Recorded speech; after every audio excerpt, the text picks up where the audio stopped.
I think when we talked last, I might have been under the impression that I was in Saltville, Virginia from maybe the end of the summer of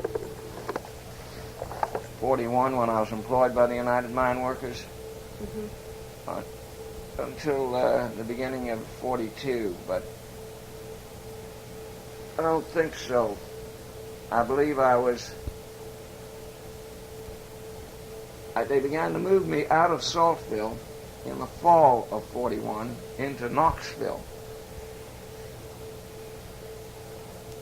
where Mother and I set up a hotel room as our home headquarters. When you say they moved you, who do you mean now? Mine Workers. Oh. The United Mine Workers of America, District 50.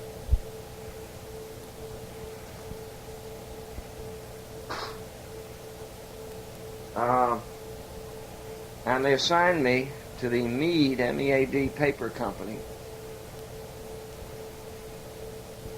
plant, which they had organized at Harriman, Tennessee, as well as trying to organize several properties around the Knoxville, Tennessee area. We were still part of the CIO. That's why I tested.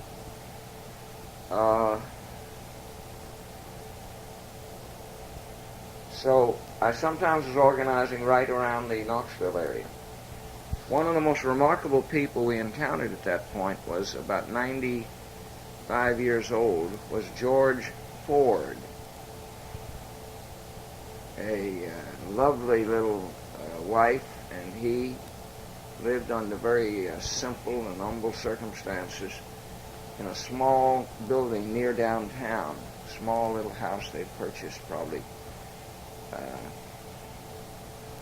40 years before, and we're talking about then around the year 1900, when he was Commissioner of Labor, the first Commissioner of Labor of Tennessee.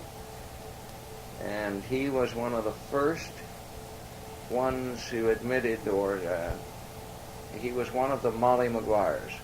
In other words, he was a guy who had been a coal miner, an Irish coal miner in eastern Pennsylvania, who had participated in the so-called murders and violence of the Molly Maguires, which was later the legislature pardoned all of them and apologized for the people they had executed and so forth in the state of Pennsylvania. But this was the spread of the Mollies, something I'd later encountered in a few other places. In other words, the very irony of smashing a movement sometimes is to spread it. In other words, you smash the Molly Maguires, so you spread maybe 10,000 of them into positions of foreman, superintendent. Here's a guy who moved from one of those positions to becoming the first Commissioner of Labor. Totally sympathetic to the miners who had an uprising in the state of Tennessee. He talked to me about that. The 1891 and 92 uprisings, the armed insurrections of coal miners, are part of the labor history that you may have articles on in some of those volumes. How old was he at that time? He was a very old, gray-haired little man of about 95. Who appointed him? Oh, he was retired then? You're talking about in 1890. No, I'm talking about when you met him. When I met him, he was 95. About that. He had been Commissioner of Labor then. Back in the first Commissioner of Labor in 1889 and 1890. Where though? In the state of Tennessee, where I told you all this was occurring. He had spread, see? I see. And I found this in other places. You would suddenly meet a terribly bright old man they'd bring to you. He'd be the retired superintendent somewheres, and he says, and an old Molly. You know what I mean? It was simply the revolutionaries of the Irish revolutionaries of the labor movement. So that was the idea was an eye for an eye and a tooth for the tooth. If the coal operators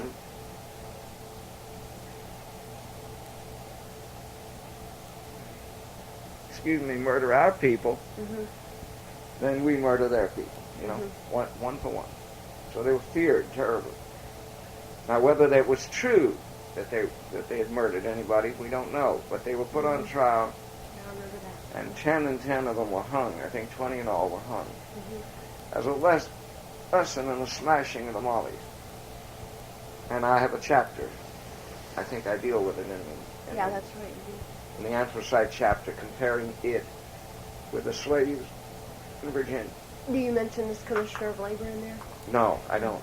That's why I wanted an to interesting tell you sidelight. about him. Okay, this is one of the great characters I met. Mm-hmm. Paul Christopher was the state director of the CIO then, headquartered in Knoxville.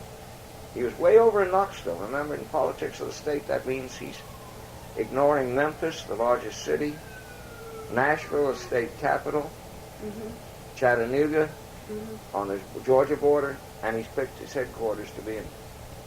And I know he does it on personal grounds because he's an old textile worker from nearby in South Carolina. See, near Daphne, South Carolina was his home. This is the man you report to now? No, I don't report.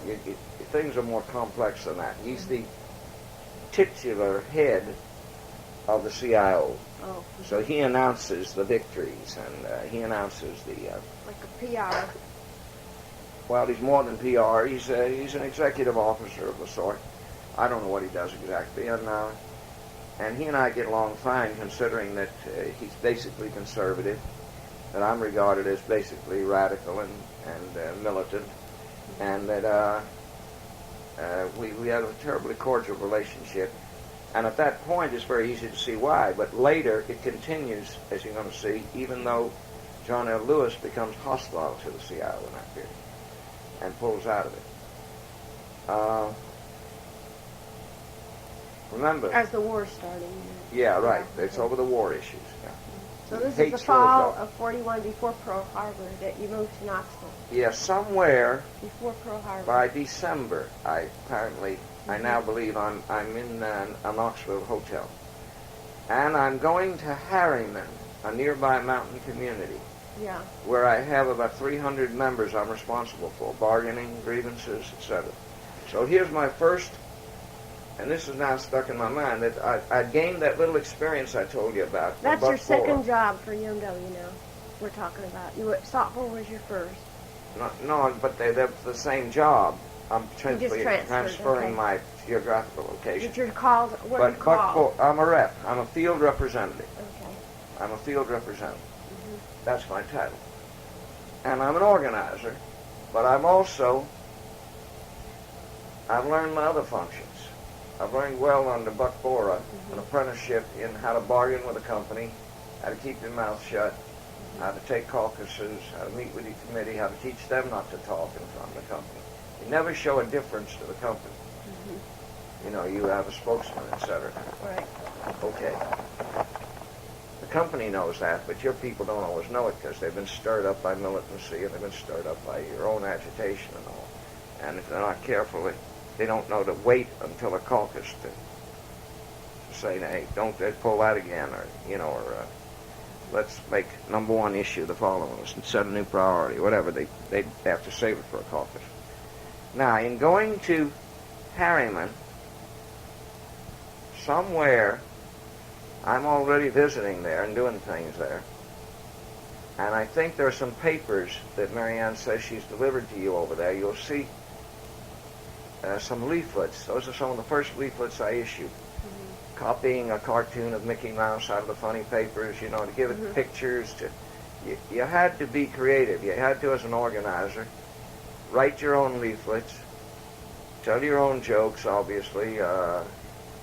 You had to be able to put out the leaflet physically. You actually cut the stencil, first laid it out, then cut the stencil, and then ran it on a mimeograph machine, etc. Okay.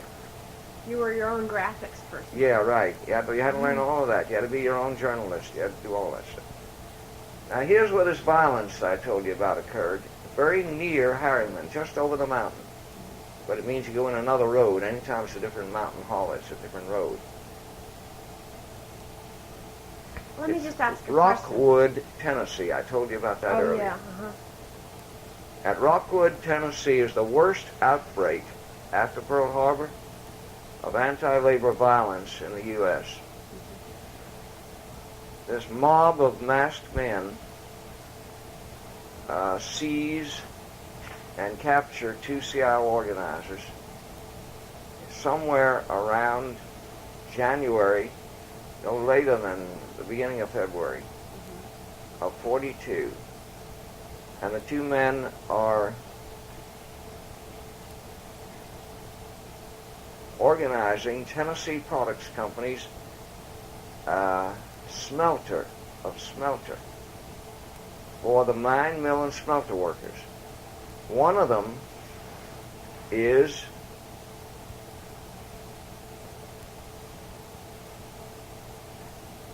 Homer Wilson, who represents Mine Mill.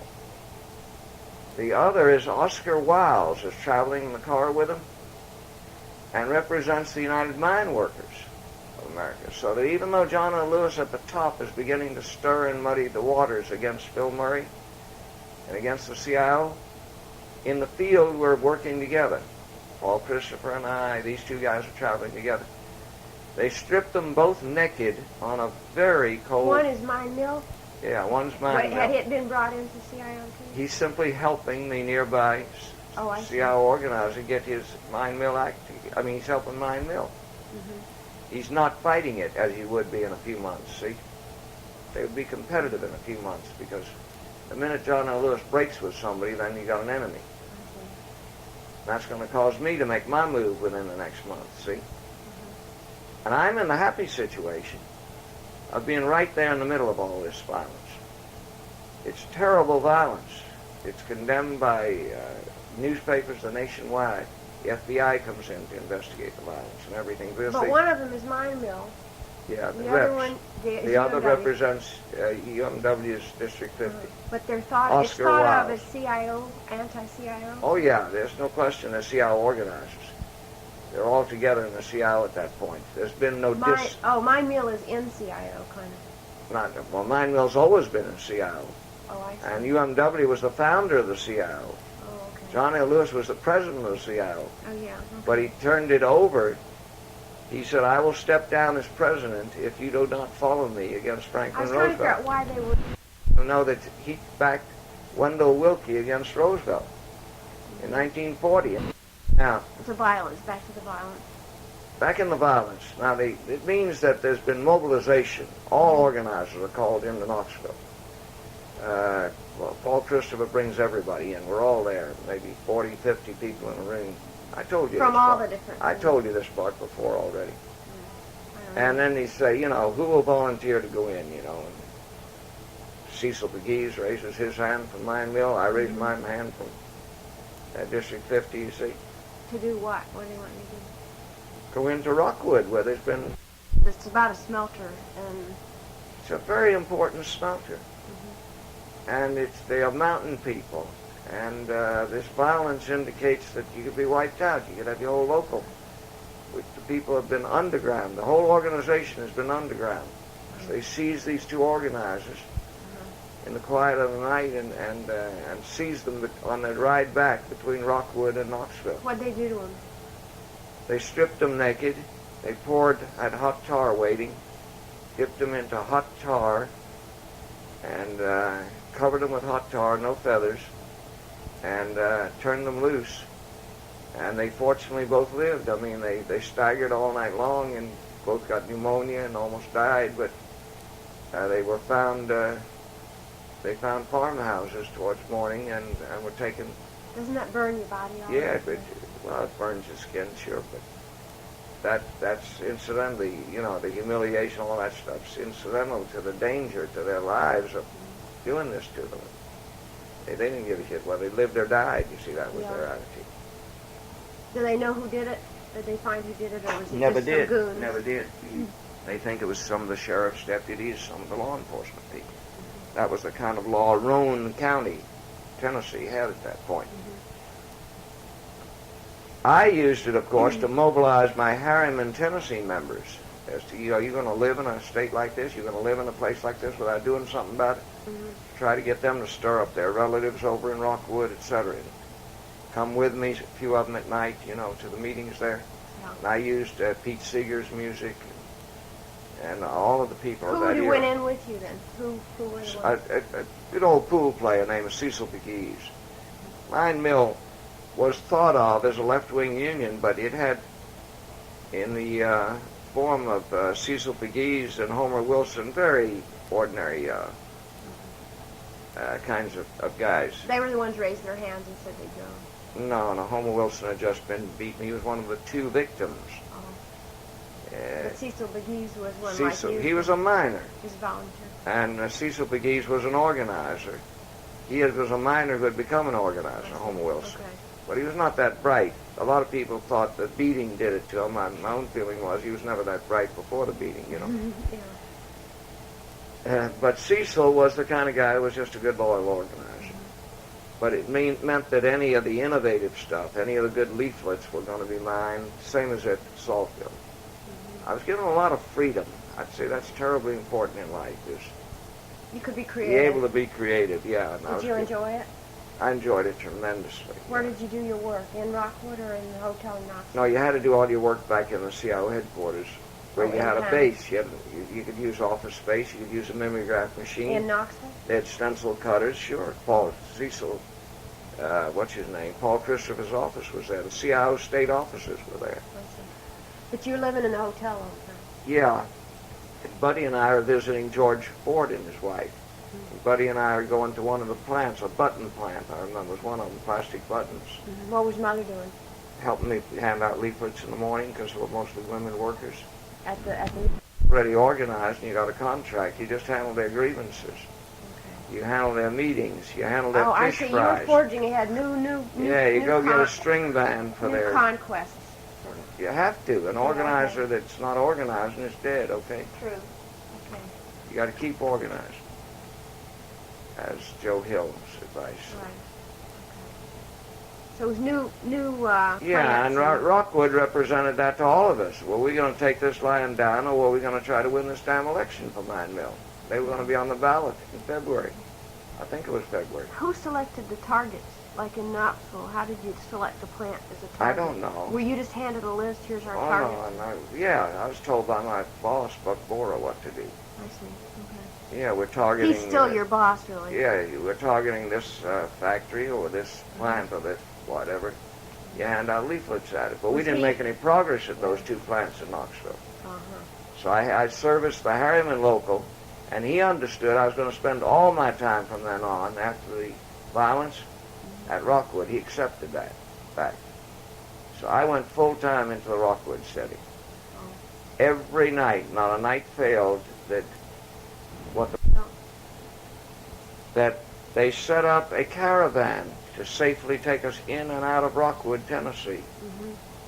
The workers set it up. Oh. So that the biggest mountaineers you ever saw, 6.5, 7 foot tall, Mm-hmm. oh, they were, some of the photographs I have of them will make this apparent. See, up Rockwood, what the town was like, what the housing was like, etc. They drive 3 or 4 cars in front of us, and I mean they had handguns, rifles, shotguns, everything. 3 or 4 cars behind us. They pick us up about 2/3 of the way into Knoxville. At a You would drive that far out? some meet 'em? place out there, some eating place we'd eat at. And then they'd put some cars in front of us and some behind us. And we'd drive in, Cecil and I together. And then what would you do when you get there? And when we'd get there, they'd park their cars, and we would always meet in a darkened worker's home. No lights on the porch. Only lights on were inside the house with the shades drawn. They all lived in boxes, little 4-room boxes. Identical company houses. Company commissary, company money. It was, while it was a smelter, it was like mine, mill, and smelters. It was like the metal mines and smelters and mills of the far west, or like in Appalachia in the coal mines. And Homer Wilson, the guy who got beat up and tarred in there, had come out of a lead mine, or zinc mine, American Zinc Company mine, very close to Knoxville originally, where they had the same kind of mining conditions. company stores, everything else. Okay, so we'd play this music. We'd make speeches for the union. And they would have as many as 40 to 60 people crowded into, say, this one room, while the children and the women were in another room, while others overflowed and sat on the floor and all over the... Did you just go by yourself, or did Mother go? Mother never went to those meetings, no. And they what would you do at the meetings? What was the idea? These were organizing meetings. Decide what to do next? Union. Huh? Decide what to do next? No, to get their enthusiasm high for an election. It's election campaigning. Oh, I see. Okay. They're going to be on the ballot. Yes or no? Do you wish to be represented for the purposes of collective bargaining by, in this case, the International Union of Mine That and was why they Workers? attacked the CIO workers in the first place, is you were trying to organize them? Is that Oh, yeah. Oh, That's okay. what this Okay. prevented me. But apparently that hasn't happened either. No. Let me tell you another thing, too. You want me to stop the tape? Yeah, you better. Okay. All right, we've agreed we'll come back to Rockwood after we jump right now to answering your question, how did you get to Birmingham, Alabama for a while? And really, I got to Bessemer, Alabama, a suburb of Birmingham, to the west, southwest, which was the headquarters for the Southern District Mine, Mill, and Smelter Workers.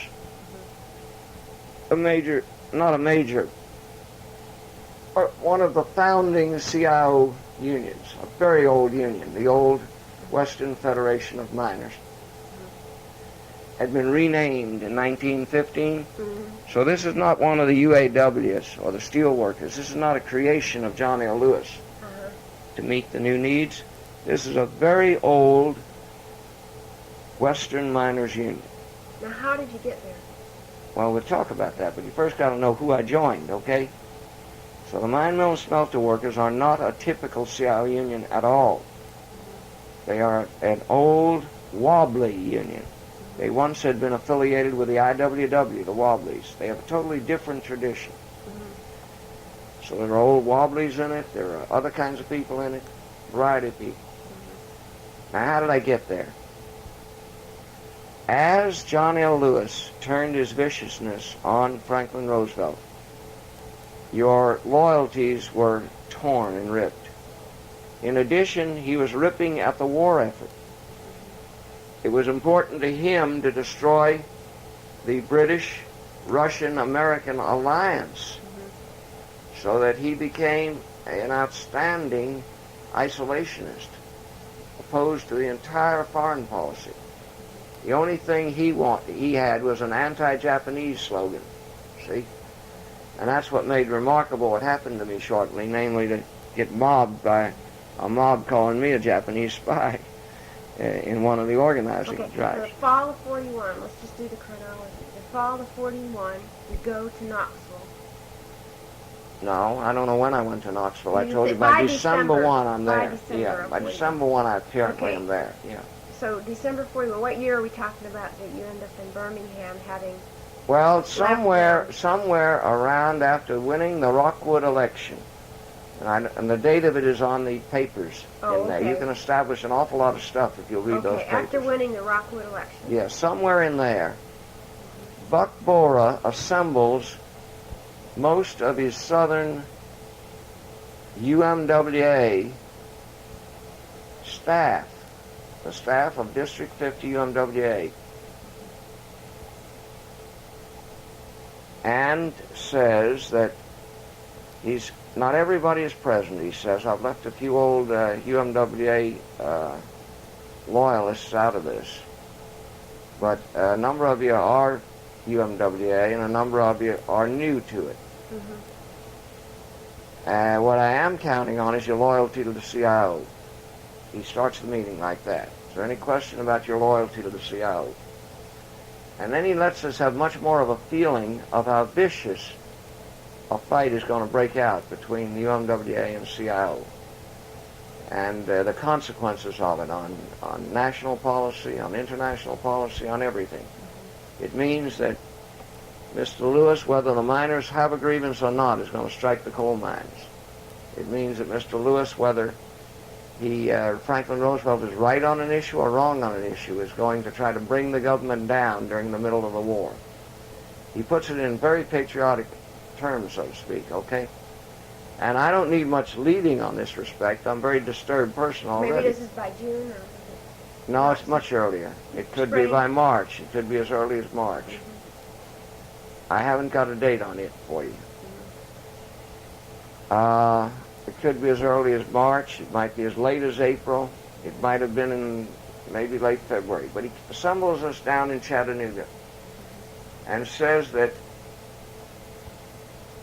those of you that want to stay with me and stay with the CIO, I want to tell you that Mr. Phil Murray is so alarmed at what's occurring here. We are going to disaffiliate as many of these locals, like Mead Paper and all, as we can from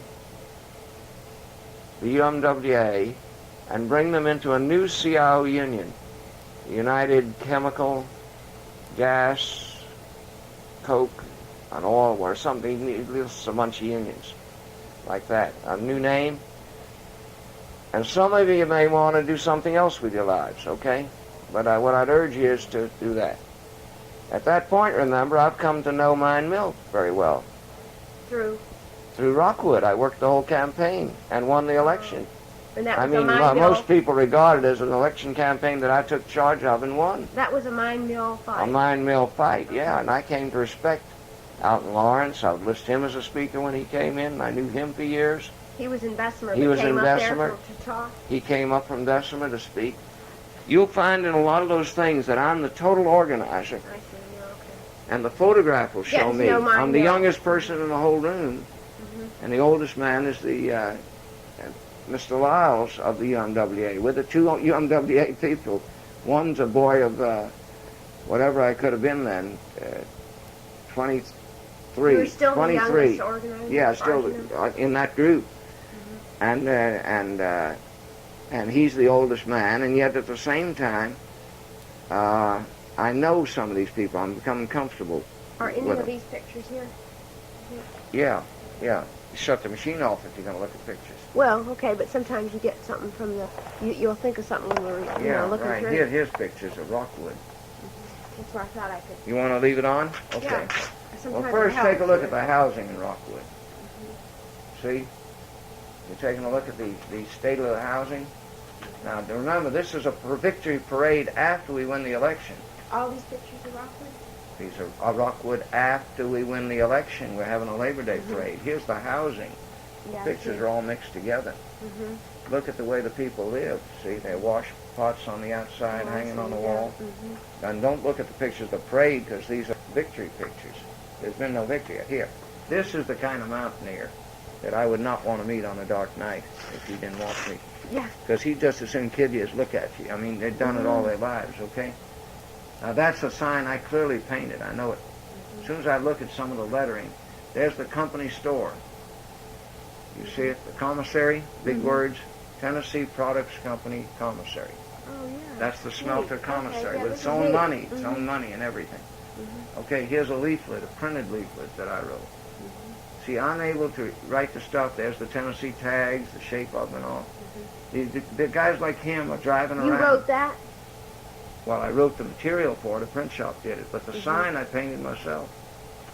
Yeah. Later, Okay, Rudy helped me do a lot of these. See? He came up. This He is helped you do after the victory. Rudy came for the victory. Well, by then I'm working for Mine Mill, so I go back for the victory parade and the victory speaking. By then I'm a public speaker. When I'm doing all this, I'm staying pretty far underground in the sense that I'm working for UMWA. See, I showed you Sawfield. Yeah. Remember this? Okay. When you say victory parade, this I'll means take- after we'll y'all talk- won, oh, right? This, In yeah, this is Rockwood, going to be okay, much okay. later, 43, a later year. Oh, Yeah, this don't- is even later, way later. Yeah, but not the pictures of the housing. No, they're very current. Here is the election. There I am, election day in Rockwood. That's me. The election day. Well, that's election day, and that's the building. That's the building the election's held in. These are the federal executives representing the National Labor Relations Is Board. the man in Morgantown Renew one of these? Styles? Paul This Styles? might have been Paul, but I don't think so. I don't think neither one of them were him. One is like an election judge, and the other's like an election rep for the I want to be sure to NLRB. include the federal Then officials, look, because I identify then there's with them. Cecil Pegues, and a mine mill executive with a black shirt.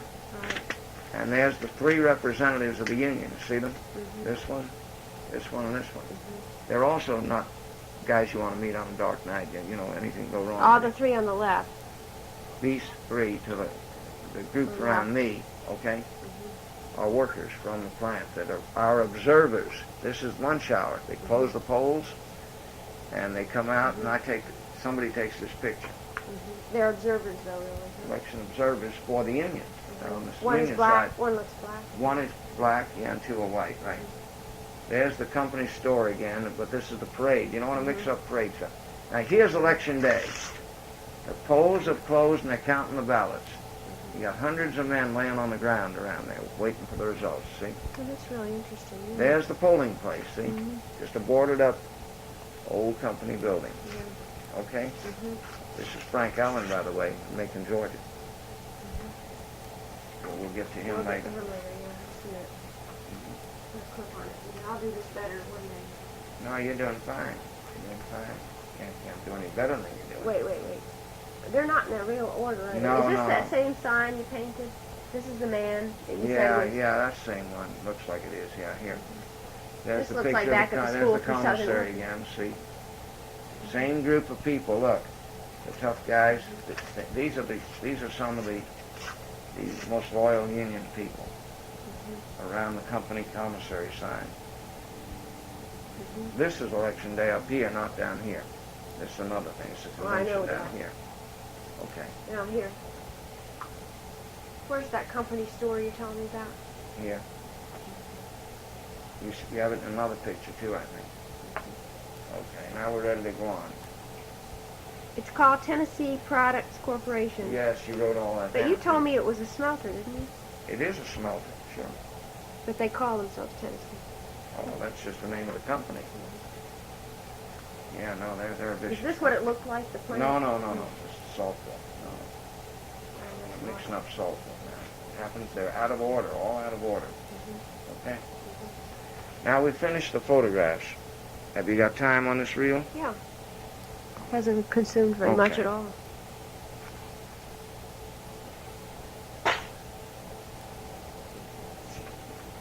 I think my strength is, my voice is holding up better than Yeah, some it's of the doing very earlier well. interviews, isn't it? Mm-hmm.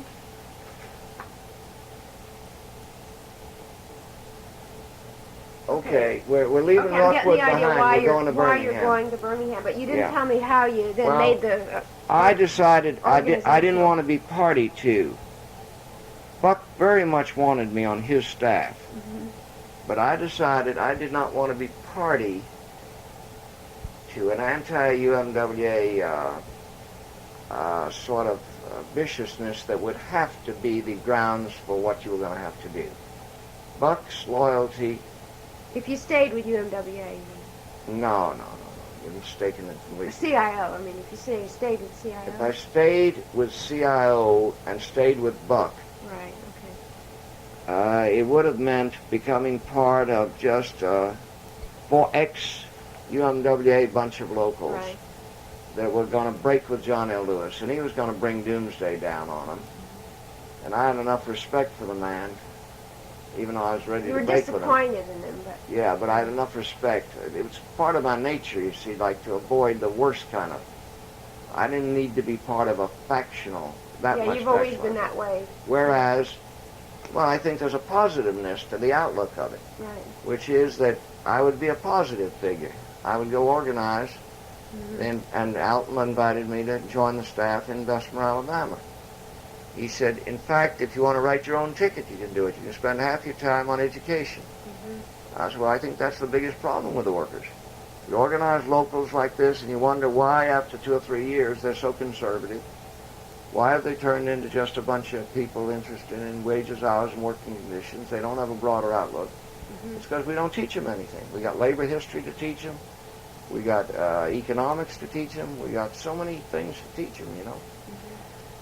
So that they gave me great freedom. I became, in effect, the educational director for the entire district. At one point, I had 23 classes going on a week of workers off shift. And they were the best attended that anyone knew of in the whole USA. I turned them into just thrilling experiments in parliamentary law, teaching them parliamentary law. I'd read everything I could read on labor history in the libraries and that I could borrow from the international unions. And everything I knew about economics, the economics of making money and capitalism and profit Were these making. mostly workers already organized? Yeah, these were the organized They were coming workers. for education. Yeah, right. Okay. Yeah. But I put education way up there, very high. And of course it paid off. They became extremely strong local unions. There was no way any company could fool them. You follow me? Do you think that what's wrong with the labor movement now is that they did Total not lack of lost education, it? yeah. They have no education for their members. They rob them of their heritage. In other words, they've made it an elite group of people around universities and labor movement who know something of this great wobbly heritage, these other heritages that they need to know But that they about. should be continually Whereas organizing other workers who history- aren't organized, right? If you do not know your own history, how can you begin to know what it is? How do you avoid the mistakes of the past? How do you not stagger into provocateurs and that are posing as Molly Maguires and so forth, you know? Well, you got the idea. Okay. Right.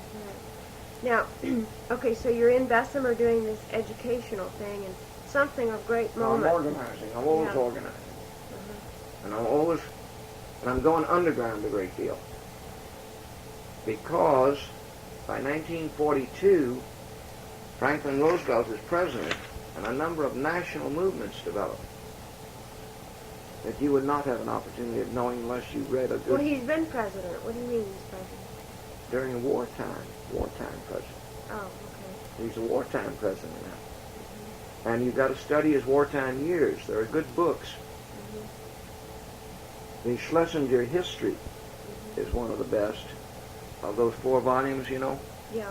on Roosevelt, but one of the best, I think it's his history, which deals with the World War II portion. For instance, there's a war production board nationally. The head of General Motors, the head of UAW. He brings together I remember that. organized labor and organized management and forces them to sit down To and agree for a discuss while, improving production. You fight over what you want to fight over, but you give us war production. The opposite of what John L. Lewis, you see, is going to be doing to them.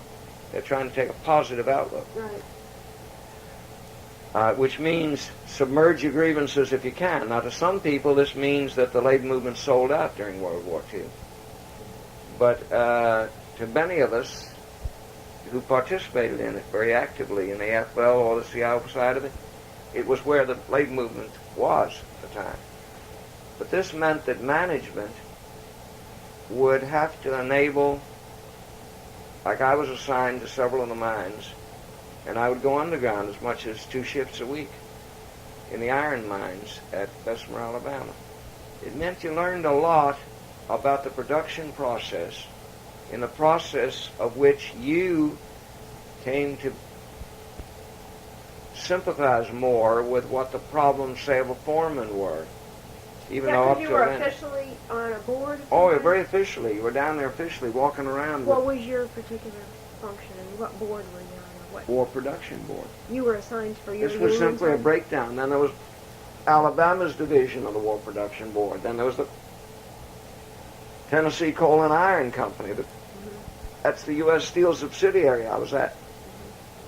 The reason you're in Bessemer, Alabama... Did your union appoint you? Yeah. They chose somebody to The go down union and...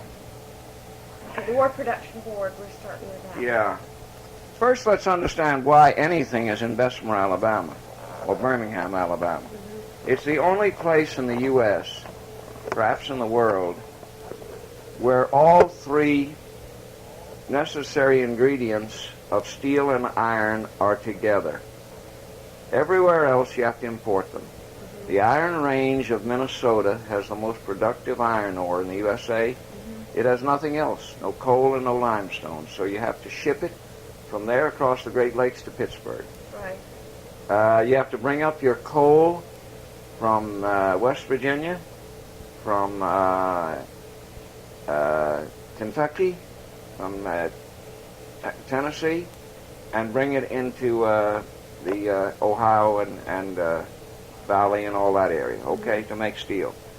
Only in Birmingham do you have the convergence of coal mines, deep underground coal mines, iron ore, red ore.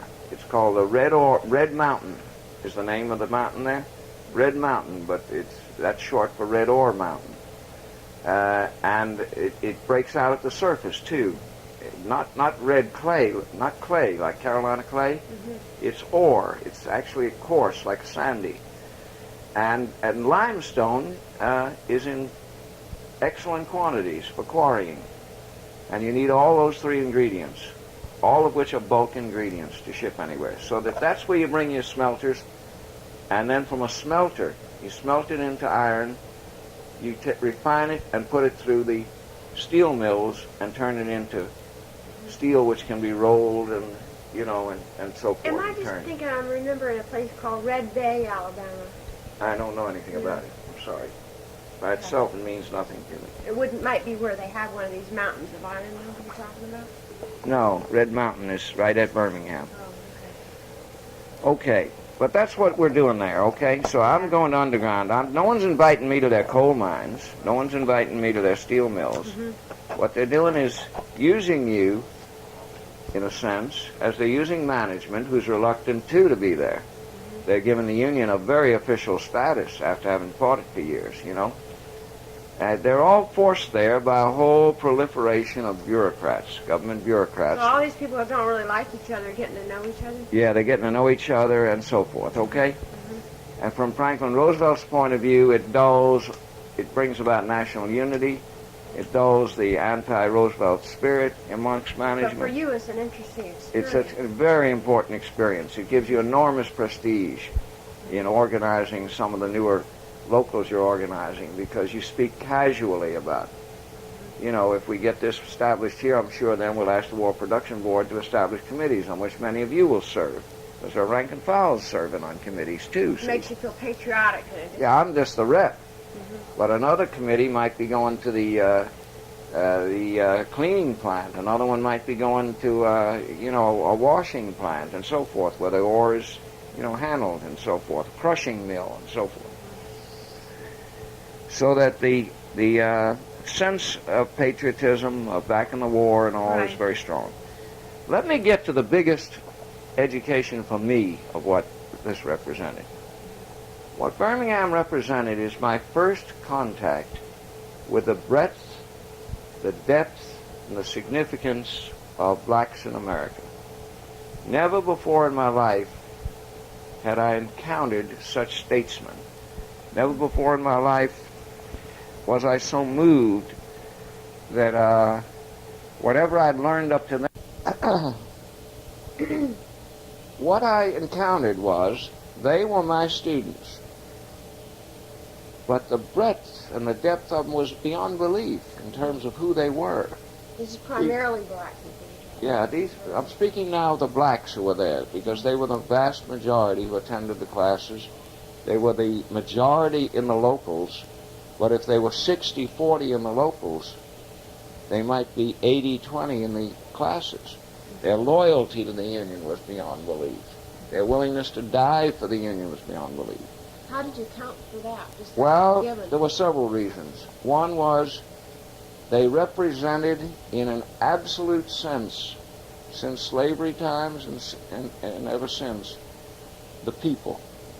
They absolutely were totally secure in the sense that they knew what their people wanted, whether it was the right to vote, whether it was this. There was a readiness. I came home and would tell Buddy, and she would go to some of the classes with me, that there were men there who had the dignity and the bearing to be absolutely the best U.S. senators I'd ever encountered in my life. I mean, when they took the floor, a hush came over a room of 40 or 60 people. It was as if they were so known in their community that this guy doesn't speak unless he's got something to say. And whatever he would have to say would be Brother Ross, I think what you're doing is very commendable. I mean, they would have a vocabulary and so forth. On the other hand, I think that, and they would maybe utter a critique that was terribly important for me to hear. They had been influenced by the left for years. Where and how, I don't know. Yeah. I would guess... You're not sure how it happened, but it was... Well, for one thing, the bloody struggles of the UMWA and of these miners earlier. They were always mine mill, though? No. Historically? Yeah, they were always mine mill, but they had bloody struggles that amounted to civil war to try to get unions before the NLRA came along, and for... Were they always integrated unions? Yeah, but they were unsuccessful. They would cut them to pieces with racism, so that it became civil war, absolute civil war. They would arm themselves. It was like what happened in Appalachia. Maybe in the 30s? They were molded by these events, see? Uh-huh. All early in the 30s. We're not talking about the 30s. You're talking about real early. I'm there. We're only talking about 41, 42 when I'm there. What period might it have been when they're originally... World War I and 1907, some cases 1893. And they'd been smashed. Every generation had been smashed. And there's a lesson in that the workers come back. The workers come back. They teach their children. When you talk about wobbly traditions, was that where they... No, I don't. I saw no influence of wobbly. Different tradition. This is a different tradition. This is they are fighting as blacks for their very lives, for their very right to exist. What I find interesting about what you're saying is that an awful lot of the very important first civil rights marches happened in that area too. Do you find it? Yeah. Well, there was tremendous significance. Asbury Howard, who went to these classes, was one of the best students in them, was a man of tremendous dignity and bearing, very self-conscious deacon type, within the church, very aware of his acting skills, of his speaking skills, Where would he have gotten that? Oh, the church. The church was an enormous molder. If you had to put two opposites together in their molding, what I was seeing was the tremendous influence of the church in allowing the blacks freedom of expression and allowing them to grow and develop their own leaders free of whites. This was not the Catholic Church, you see. They were not going to be dominated by it, so that they like what they say about black colleges, the virtue of black colleges. Right. Well, that's one thing. There were opposites, is what I started out to say. Of church, and I didn't say Christianity, of church as their organization, and of communism, through their having encountered it.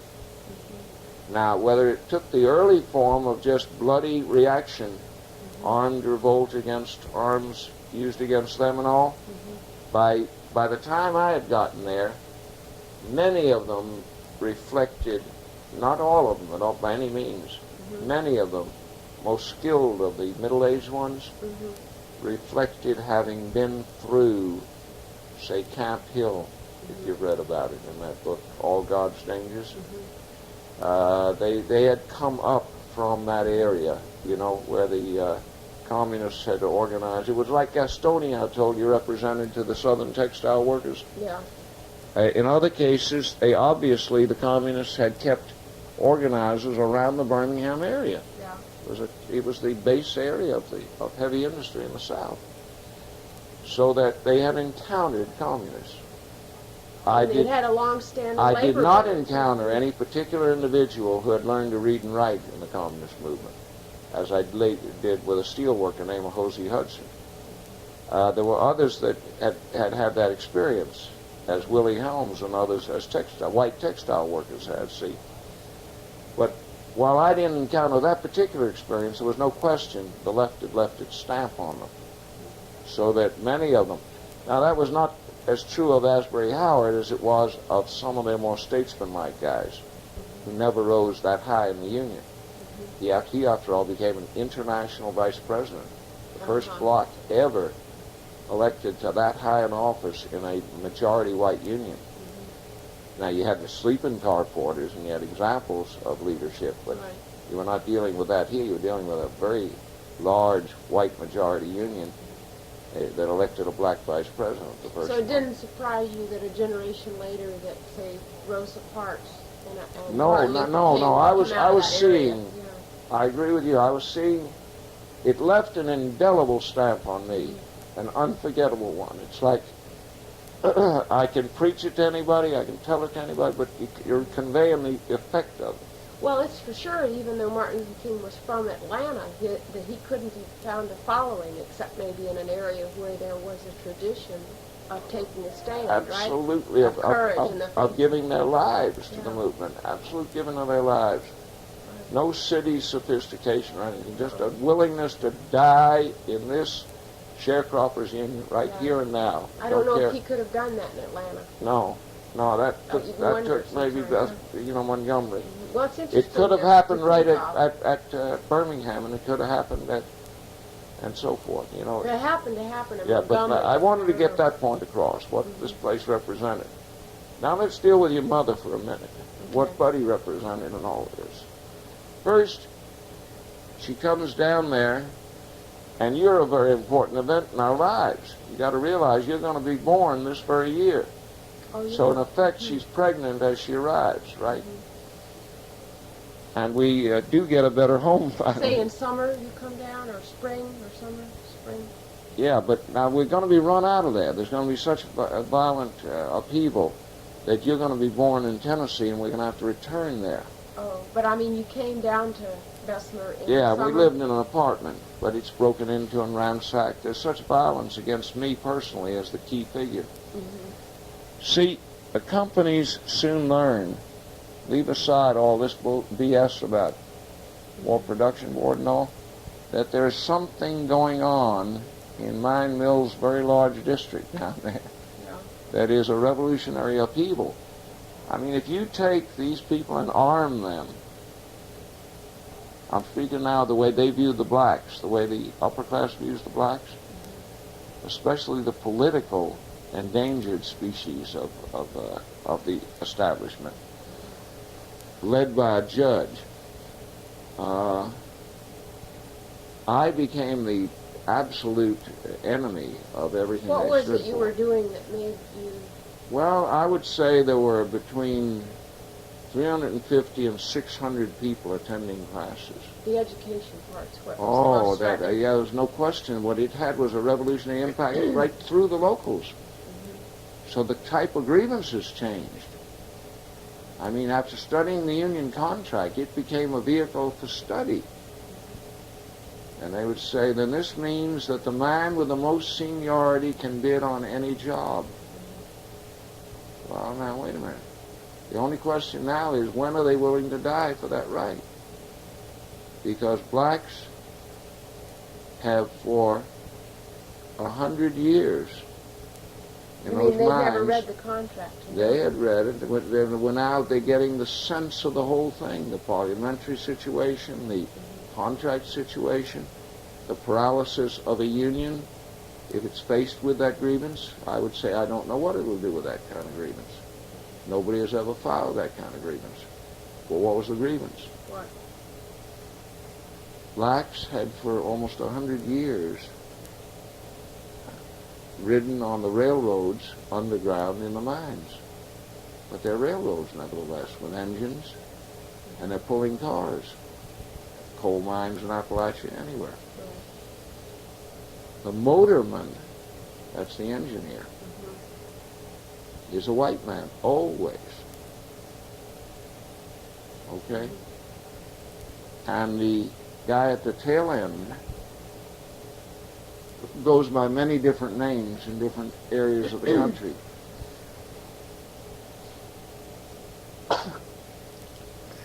I have to remember, I wrote a little article once on all the different names, nicknames they had for the guy who jumped off the car, threw the switch, and then signaled them to back up into it. Okay. So as he would be a man, say, 50 years old and a black man, at much different pay scale than the engineer. Totally different pay scale than the engineer, upside down. See, not related to a seniority at all. It's a different pay job. You cannot be promoted to engineer. So that's a white man's job. And as they posted each job, they need an engineer for, for a motorman for 9 West. The only people who would sign up would be the senior white guys in the mine. Say a guy who was a mechanic and decided I'd like to start being a tradition. motorman. I mean, the blacks knew not to sign That's right. up. Yeah. Right. Everybody knew, like they sat on 2 sides of the hall. They had a segregated pattern that was no law legally enforced, in which the whites and the blacks sat on separate sides For of the hall. union meetings? Huh? For union meetings? At all union meetings, yeah. And the union meeting then began without anybody giving a signal with the blacks singing a hymn. Always. We shall overcome or some hymn. And when they finished the hymn, then the white president of the local opened the meeting. Sitting next to him on the platform was the black vice president. These were majority black unions. That's true of UMWA, steel workers, mine mill. Okay, this became a Could you tell how far back the tradition went? Was it 20 years old? Oh, it was certainly in the era of the NRA and the NLRB from the 30s on. This was how they organized. This was the pattern that Bill Mitch, the UMW leader, figured was the best compromise. He knew better. He came from Indiana. But it was a livable tradition. The whites would join the union under these circumstances. So a black would just never Instead run of shooting for it out, office. instead of the whites shooting it out with the bosses, see, when they nominated the president, no black would be nominated. Yeah. And that still stood. That went on even after the grievance was filed. But the first thing was the grievance? I'd say what scared the living devil out of the establishment was that grievance. And the fact that I was willing, they filed it in one of the locals where I was the rep. It wasn't your idea to file it?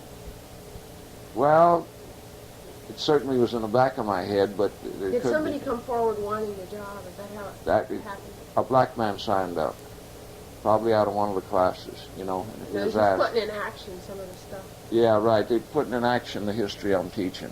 If the Mollies had the guts to do it, then why don't we? What kind of history were you teaching that would have Well, I just said that if the Mollies had the guts to bomb the damn mines, then why the hell, what's in it for us that we can't even sign up for a job, huh? So you might have suggested the idea. No, I don't know that I did. I'm not going to take credit for the idea. You just taught history. I taught all these things, economics, who profited from racial discrimination, etc., okay? But it was one of the people in your class that signed up. I think it was, yeah. At any rate, it happened in a mine that by the time I heard of it happening, I certainly wanted it to happen in this mine. Yeah. So I must have had something to do with it. Because Howard Mooney was the president of the local. And Howard by then had become enlightened. Howard was an absolute police type of figure. The kind that they could count on to serve on a white police force to keep the blacks down. Was he a black? No. He's wearing a sailor's cap there. He looks dark complected, that's all. Oh, no, he's just wearing, he never shaved every day. Oh. No. He's a notorious white Okay. guy, okay? Notorious in several senses, okay? Right. And his brother, J.P. Mooney, was a policeman, part-time on weekends, and worked in the mines. Right. And he was a racist. Now, what'd we do? Nothing. Throw it away. Don't pull anything that fell in there out. No, it didn't touch it. You sure? Mm-hmm. I think one of them did. No. When? I don't No, know. it didn't. It's all dry. Okay. You need to throw it out. I don't think it should be anywhere near it, yeah. What happens at Shannon Mine is a black man signs up for a motorman's job. Yeah. Howard is enlightened by then, and is only fearful that his white workers will refuse to go to work if we win the grievance. He's not afraid to try to win the grievance and force the company's hand that seniority will apply where it's written in the contract. He's come to believe in the union contract like the Bible. Mm-hmm. Okay? Mm-hmm. So the contract to him is holier than thou. It is the Constitution at the mines. okay? And he has to believe in it, or he won't believe in anything, okay? So Howard is a absolute doll of a figure to have it happen to. He has a much weaker vice president, a gutless kind of man who's talking left talk, but is probably an FBI agent or something already. And not a vice president, on his board or something in his local, or something to do with Republic Steel, John Butler, or something to do with him. This was a Republic Steel mine. And of course the blacks are not at that mine the serious figures they are at the older mines. This is a new mine. So one of the things about it is the newness of everybody. Too, in terms of where you had the grievance occur. It's not an old type of mine that can say we've done this for 80 years this way. It's one that opened with the war, around 39 or 40, something like that, a recent mine. Now, what happens is, what we have to do as an organizer is find every white with any guts at any mine, anywhere, and get them to take that the day this grievance comes up, like on a Tuesday, if we force the company hand, and Howard said he would, you haven't got a leg to stand on, so don't refuse us this grievance, because I'm going to tell you what it's going to cost you. It's going to cost you every day at Motorman's pay for this man, because we're taking it all the way to arbitration. We're going to get a judicial decision on it. Now, what we knew they would say back at him is, and you will be paid with your blood for this. Howard Mooney, have you got the guts to pay with your blood for this? Because blood's going to run in these mines. Yeah, there's no question they threaten violence. That we won't bring about the violence, your own members will. And he was very worried that his own members would refuse to work with a black man as Motorman. So we had to find, and I went out and did it, at least 15 white men at other mines who would the next day take off day shift as a sick day. Scatter them around so no one could say there was a fixed pattern to what we were doing, that they could, prove any point with. And those guys would come to this mine, this is how strong they had to be as white men, and say, if any of you guys don't go to work in this mine, whether I'm paid for the shift or not, I'm going underground just to prove that, and they take that I'm a union man first, and not a scab first, okay? In other words, they knew they couldn't walk in the mine. It's that they're tough miners, In other words, what's the company foreman going to do if he says, well, I can't operate the mine today, you all go home? They would say, no, you don't have to. I'll come to work here. It was a bluff that everybody was going to play out, see? And we had to call it well. So it took all kind of organizing. You mean they went to the homes of the miners and told them that they were going to do this? I went and got them all organized, ready to do it like I did for the black No, I mean the 15 students. white guys you went out and got. They went No, they went to the mine that next morning. Oh, So we go in and win that grievance that afternoon. I never will forget it. If Howard wasn't a temperous man, it wouldn't have been won. The company said, do you know what you're doing, Mr. Mooney? Do you know what you're doing? Do you know what blood will run through this valley? Are you pretending you don't understand what this is going to do? And Howard's a young militant, at that point in his life. He's a remarkable character, right from the area, And his brother is not there, but he's out in the mines with him on this issue. But they're not sure they got more than 2 more buddies in the whole white working force, so they could lose it out here in this small mine. And he said, I am telling you that you're going to give us this grievance. He said, you're going to get the grievance all right, and you're going to get whatever hurricane that comes out of it hits you. And I'm bringing down on you, and I'm going to call the public officials.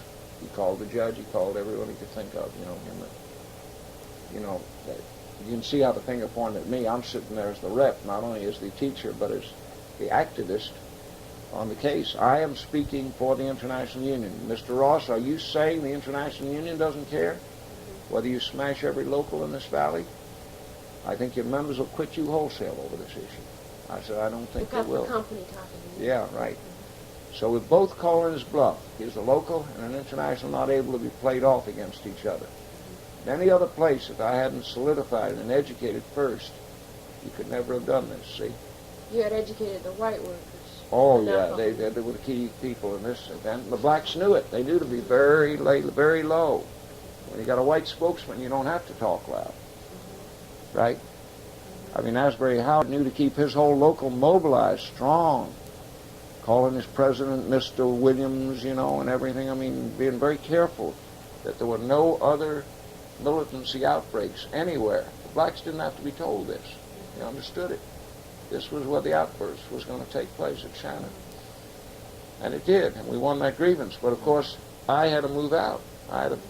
It was so violent, I had to be taken out of Alabama, the whole state. What happened? That's why you were born up there. Well, what violence? they gave me 2 weeks off, but that didn't keep them from breaking into my house and ransacking it. So one of them set fire to it, except there were 4 apartments there. But they took everything, dumped it out, and ransacked. The Klan just took over. Oh, the Klan got it. And then the judge made a major speech, the text of which was reprinted. And if I can find it, I haven't found it yet, I'll give it to you, in which he warns against a certain agitator, agitators. When did this happen? After you won the grievance? They came Yeah, after you, yeah, or somewhere in before? there. I don't have, without the You dates, don't I have- can't get it together. What's this scene here on the street corner? All right, now let's get to your mama, because this is into civil rights, and I'm telling you what the blacks meant. Right. And we just had the event in the Union. Where is your mama so decisive? Down here on the Well, street. let's see. Oh, Here okay. she is over here with Dottie Burnham, the wife of Lou Burnham, Effie Mayfield,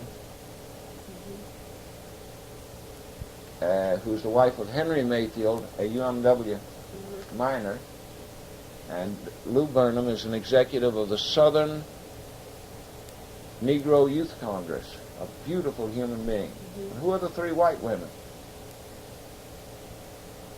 These are 3 women she's organized, a ladies' auxiliary at Shannon Mine, the same mine. Right. So as the miners, the white miners become progressive, some of them bring along, this is John Butler's wife, who's actually just a Fink, but he's from Republic Steel. What's the timing here? I mean, what's happening? Well, this is different. The leaflet they're holding up is a historic leaflet that we politically decide has to be done in the Birmingham area. Franklin Roosevelt has appointed a Fair Employment Practices Committee, FEPC. Its duty is to see that blacks are given their rights in industry, in employment practices. So it's a predecessor of all the stuff that happened. It's done by executive order. It's condemned in the South universally. And they have just announced, surprisingly, they're coming to Birmingham to hold hearings. So that for a week after that announcement, the press, the radio, everything is loaded with, this is a revolutionary action. Franklin Roosevelt better understand he didn't carry this state, he never will carry it. He's carried it for the last time. That the people of this state will not tolerate any such interference with their thing. So that the newspapers are not acting responsibly, because Roosevelt is saying there's a war on. Hey, fellas, there's blacks dying in this war. You know, we're all going to be murdered Did he together. make the announcement about time you went there? I mean, was that about the timing? No. This leaflet is connected with the hearings. He's announced hearings. And we decide we cannot allow this whole week to go by. Now, Alton Lawrence is always a problem for me. On the grievance, he's not present, as I remember. I might be wrong, but I don't remember him being present. On this, he was just shaken to pieces as to what it would do to the Union. So we have to convince him.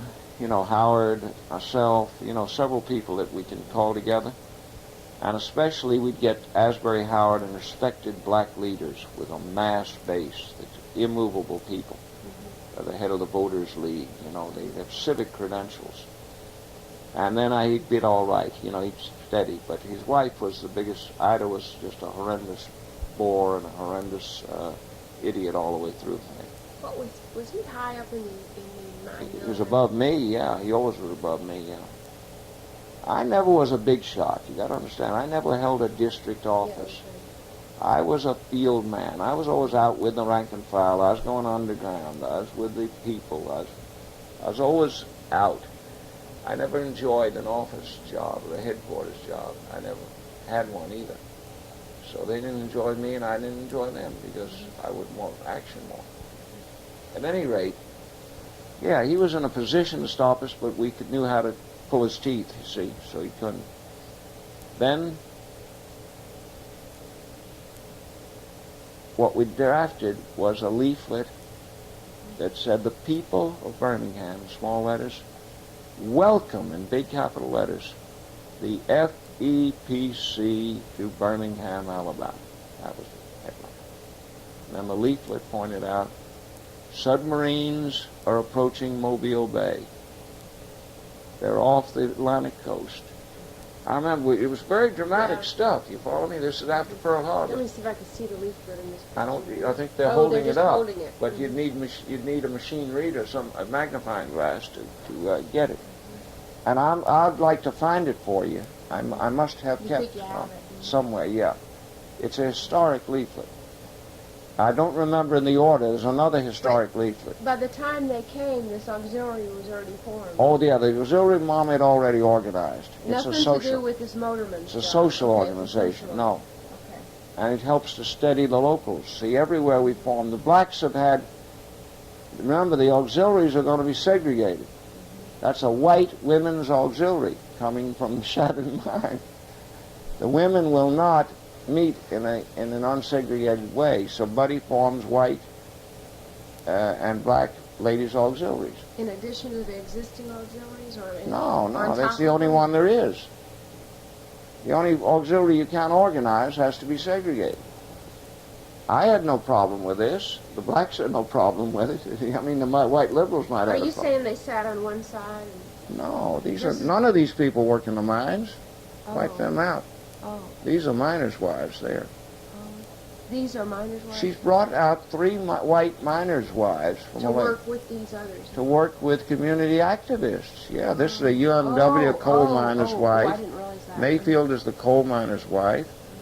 And Dottie Burnham is the Southern Negro. That's why I took my time telling you they were community I leaders. didn't realize that. They're community leaders. These are the only ones that are mine mill wives. Connected, yeah. In any way, yeah. Okay? They're not necessarily from Shannon Mine, though, are they happen to be, yeah. They happen to be. They're Republic Steel miners. But they're all Let me put it this way. They're either Shannon or another Republic Steel mine. Because that was the only place she organized. We deliberately... But the purpose of this leaflet is just this welcoming the spirit. That's all. They never did another damn thing. They never did another thing. They came together for that purpose. Okay? And that's what's historic. As far as I'm concerned, your mother's guts. Let me see these other pictures. In other words, it was taking a political stand more than a... Oh, here they are. Mm-hmm. Here's just the white women. Uh-huh. See, when they hand out the leaflets, on that side of the street, they might work that side of the street. The blacks would work 2 streets down. This is a white ladies' auxiliary. Yeah, here she is. There's your mama with the... That mother organizes. Yeah, but it's unbelievable what they're doing here. See? Mm-hmm. I can't read the leaflet without a machine to read it for me. See? Yeah, I thought I saw something, some word on it. It says council here. What? I thought it said council. District council? Well, it doesn't matter. Doesn't matter. Don't try to read it. That's not the way to read the leaflet anyway. We got to get a leaflet. Okay? Okay, let me get it straight, though. She did this as soon as she got there. No, I never said that. I didn't put a date on it at all. White ladies auxiliary organized, mother organized. Republic, you're sure it's Republic? Republic Steel Company Mines, yeah. Steel That's Company. where she organized the auxiliary. Mine workers' wives, right? Yeah, she couldn't do it in the older established locals. Whites had too fixed an idea. About not even doing anything that the blacks did, see. Their husbands had to work in the mines with them, but that didn't mean they had to do anything about it. She organized them with the That was purpose the that they're attitude. doing something, though, right? In other words, they weren't organized No, just to no, be it's because this was such a social wonderful local, we were going to do something with it, sooner or later. But at first it was a social group. Yeah, and it stayed a social group. Mother really knew how to hold people together. So they would meet in different people's homes. It amounted to an afternoon tea party, you know. These women, from their boring, Mother was an exciting figure from the outside world. Right. She'd been around. You better believe. You better believe she was, you know, a very innovative, creative human being. Plus, And you ought to be extremely proud of that picture when you get its historic significance. See? Yeah. Well, what you're saying is that no institution in Birmingham welcomes this council. Nobody but us. Not the UMWA, And it was not considered anybody. a subversive. Now sort we did one other act. thing that I don't remember now. I don't have evidence of it. A number of us went down and put on pressure on the CIO Steelworkers Union, the CIO UMWA. I mean the former UMWA. A bunch of the bakery workers and others who were organized, and said, what in the hell is that? Roosevelt is sending in his people in and out of the labor movement on FEPC to hold hearings here, and nothing but silence out of you people while the newspapers go crazy all week. Right. So as I remember it, they did finally, I went down and found out what an ad cost. I think it cost $600 to take a quarter of a page. Right. And this union would throw in 20, and that would throw in 100 until there was like a greeting of welcome in the newspaper. But no one would do what your mother did, which was to organize and stand on street And the corners. important thing is that it was They were white white. women. The White important women. thing was white. The blacks understood that to a T. They didn't need any lecturing. They didn't need any teaching. They understood this was so historic, it was unbelievable. It would be as if Virginia Durr, the aristocrat, had not just silently backed the thing, but suppose she had organized a group of top women aristocrats in Montgomery. Did anybody give them a hard time on the street? It came close to spitting on them. Yeah, that's about as close as you can They get. did. Yeah. They actually They didn't even do that. Only white women could have survived it. I would think any white males would have been knifed, killed, something Well, would this have other happened. picture was just a picture of the group together with these That's black right. Yes, actors. yes. Okay. It was to so I have a photograph of the historic record of it. Yeah, right. Who had been doing it? We didn't just want. In other words, we wanted the. So they decided which black street to work and what they would do. Now let's not keep this up, or we'll just be stuck with this. Okay. Because we're trying. I'm only going to finish a few more minutes here now. Okay, but this was the thing that you wanted to get across. I about wanted Mama, right? you to remember about Mama.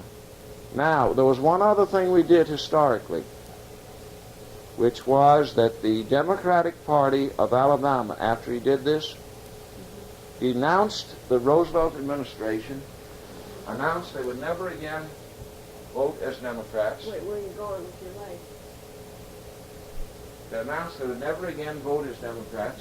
I did a foolish thing, but I have a stand for it. Well, when you stand and hold up to this. And she Don't still walk doesn't want with me it. to walk You don't, with but it, you no. stand on it. Okay? Yeah. You can stand on it. That way. Okay. So they announced that they would never again vote Democratic. They would disaffiliate from the Democrat. It was the Dixiecrat movement. Broke loose right then and there. This is, by now, probably a lot of this is 1943. Some of this could have been as late as 43 instead of 42. After you left there, in other words. And came back. Oh, you left? Now you're talking I don't about really leaving. remember the activating events. Now, when did you leave? I don't remember. Oh, But it well, was yeah, I after the know, market- I know we were gone by 42 It sometime. was after the motorman came. No, I don't They know the ransacked your activating house. events Whatever until I it can is. get some records. Okay. But somehow you ended up in Mount Pleasant. Mm-hmm.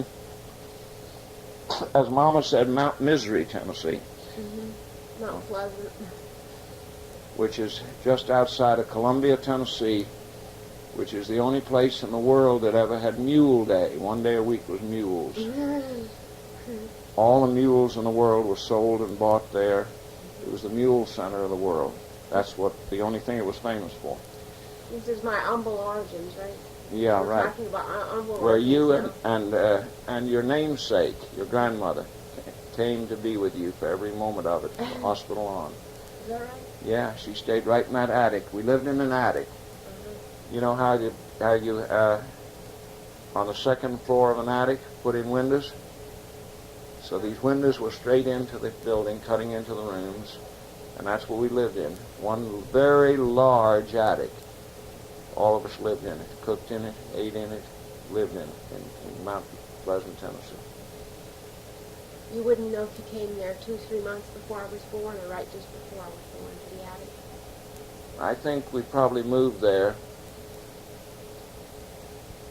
somewhere around the summer of 42. I must have got things hot in a hurry. Probably I got run out over the education alone. See, I don't know the activating events, whether I came back for my victories or whether I left with some of them already. You don't know if you won that case before or after. Right, that's what I don't even know when this FEPC hearing is. But you is. know you won it. I know we won it. Well, Mother's not pregnant in that picture. I don't want to say. You're not sure it's let's after I'm just born, say. though, Let's huh? just say she would not have done that. I think maybe she'd have done it while she was pregnant. I won't say. I don't want to put a date on it. It's safer not to put a date on it when you can't put one on. Right. Now let me get to another thing we did in there. When the Democratic Party took this action, we were horrified. And who's going to answer this? This is day and night, every day on the radio, the labor every day. movement's in the Democratic Labor Party, movement right? is not even answering this. Right. So what we do is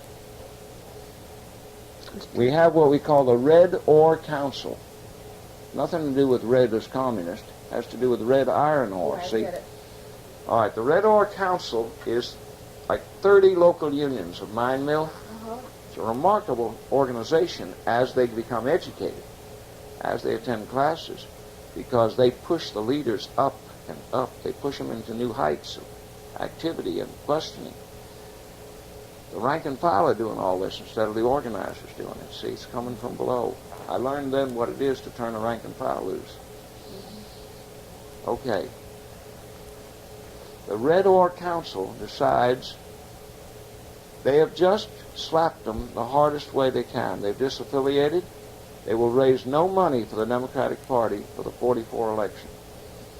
This is 43. I'm pretty sure this is one of our 43 victories before I go to war. So they pass a resolution that the Red Ore Council will go down into the mines and get the dimes, the nickels, dimes, and quarters of the workers, something that the workers have never before done. Rich people have supported the Democratic Party, see, with their donations. And they announce that when they finish their drive, they'll tell people what it's about. When we finish the drive, we decide, well, they're not going to run it properly. So we'll take out as an ad in the paper. It'll be such a kind of ad that you could turn it, fold it around, make it a 4-page leaflet. We'll put something in the middle of it. I forget how we organized it, in a printing job. And we gave out 25,000 of these leaflets as a public distribution.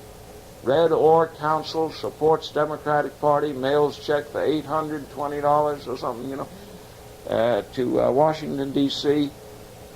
The answer to the phony Dixiecrats, who never were members of the Democratic Party. They're a bunch of thieves that had their bag out, trying to get jobs and get money out of the Democratic Party.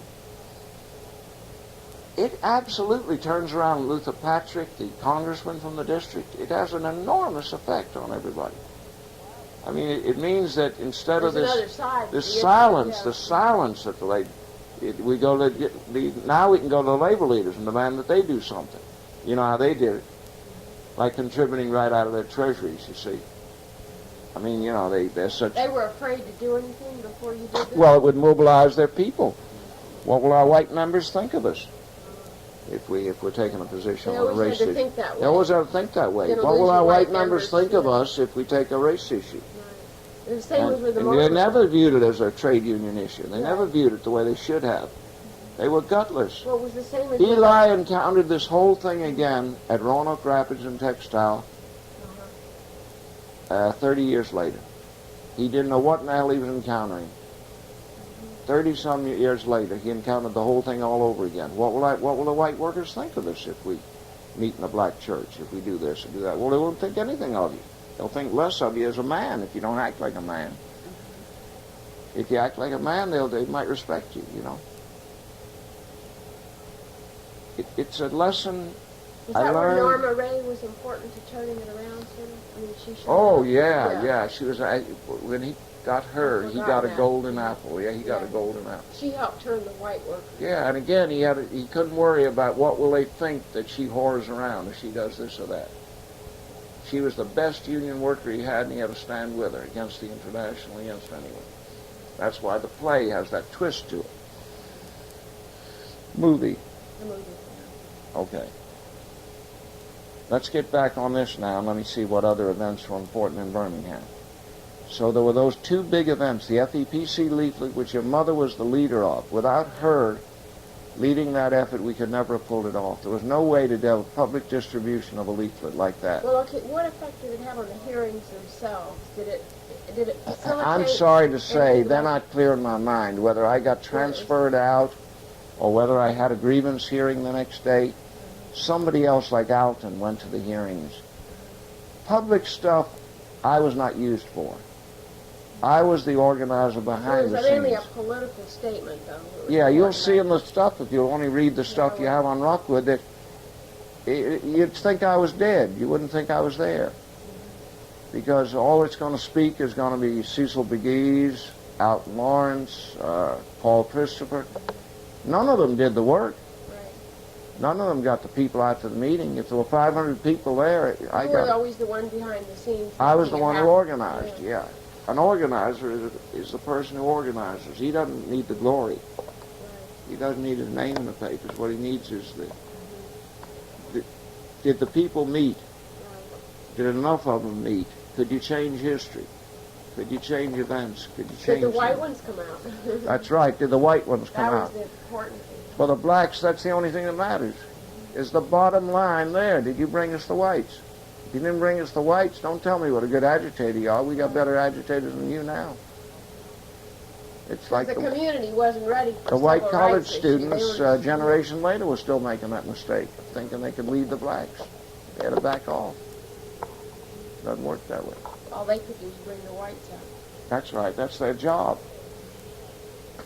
Well, there's no way to describe the impact of the black movement on me.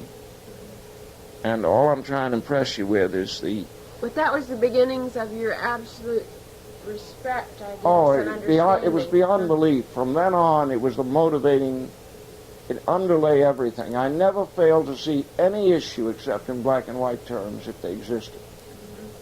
Who would you say that were the key people? I know Asbury Howard influenced you, but who else were the key There was black some. figures? I wish I had a roll call list of so I could pull out some of the most beautiful students there were my teachers. I was teaching, but their comments from the floor, their brilliance, their historic knowledge was absolute determinant of how the discussions went and all, or their impact on Did me. you ever recognize a name a generation later that you associated with? You know, Yeah, but they probably- wouldn't be famous. They wouldn't be famous people. They were always the activists inside the black community. They probably were people that brought the whole right to vote movement out and the civil rights movement. Were they mainly from Bessemer? Oh, yeah. They. What churches?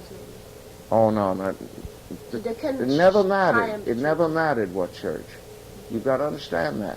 I never said Christianity did it. That might be neighborhood almost, church. The church is beyond the point.